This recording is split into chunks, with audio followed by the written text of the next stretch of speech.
দীপ্ত ছিল মাঝামাঝি, এদিক দিয়ে দাঁড়ানো ছিল দীপ্ত। ছাত্রকে প্রলোভন দেশি অস্ত্র টেটা রামদানি এদিক দিয়ে হামলা করছে।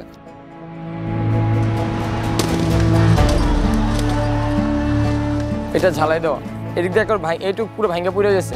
প্রায় 200-300 মানুষ একসাথে এদিকে করছে, কারণ এদিক দিয়ে হামলা করছে, ওদিক দিয়ে সব দিক দিয়ে একবার চাপায় ফেলাইছে আমাদের ছাত্রদের। এই যে এদিক দিয়ে অনেকে ওঠার চেষ্টা করছে, এটা ওঠার চেষ্টা করছে, পুলিশ ছাত্র কাউকে উঠতে দেয় নাই।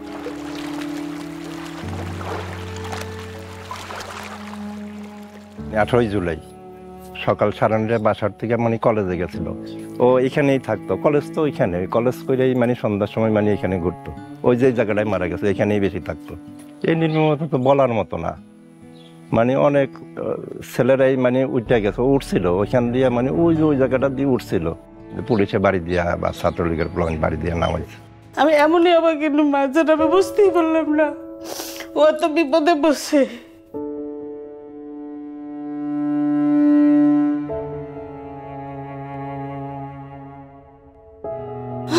বাঁচা বাঁচা গায়ে চিৎকার দেয়, হাতটা দিয়ে লড়াচড়া দেয়, কিন্তু কেউ ওরে সাহায্য করলো না।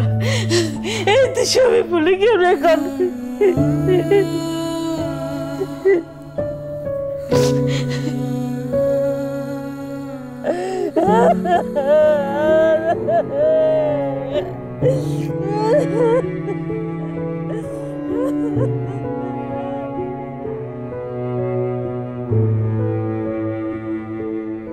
শান্ত কিন্তু অন্য একটা মানুষের চেয়ে আলাদা অনুভব করছি ও শহীদ হওয়ার পরে।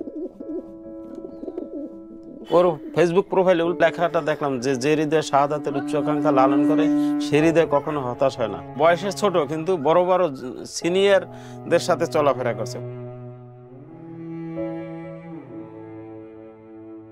শান্তমণি খুব মেধাবী, ও অ্যাকাউন্টের স্টুডেন্ট, ওকে পাসপোর্ট রেডি করতে বলছিল। ও স্টুডেন্ট বিষয়ে বাইরে যাবে, সুশিক্ষায় শিক্ষিত হয়ে ভালো একটা অ্যাওয়ার্ড নিয়ে আসবে, সেরা মা হব আমার আকাঙ্ক্ষা ছিল। আল্লাহ তাআলা আমাকে এত বড় অ্যাওয়ার্ড দিয়েছে, আল্লাহ যেন তার শাহাদাত কবুল করে। একটু হাত কাটলে রক্ত বের হইলে সে লাফাই লাফাই কান্না করতো, যতক্ষণ রক্ত বেরোতো ততক্ষণ সে কান্না করতো। আমার সেই ছেলে কি রক্তাক্ত হয়ে গেলে। আমার খুব আদরের সন্তান ছিল শান্তমণি। সব আত্মীয়স্বজন বলতে ছেলেকে আর কয়দিন পর বিয়ে করবে, এখনো শান্তমণি বলে ডাকে। আমি কাকে শান্তমণি ডাকবো এখন?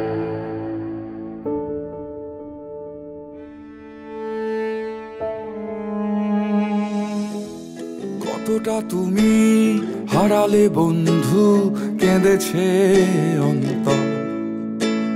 জানো না তুমি হারাবার ব্যথা, জানে পলাশির প্রান্ত।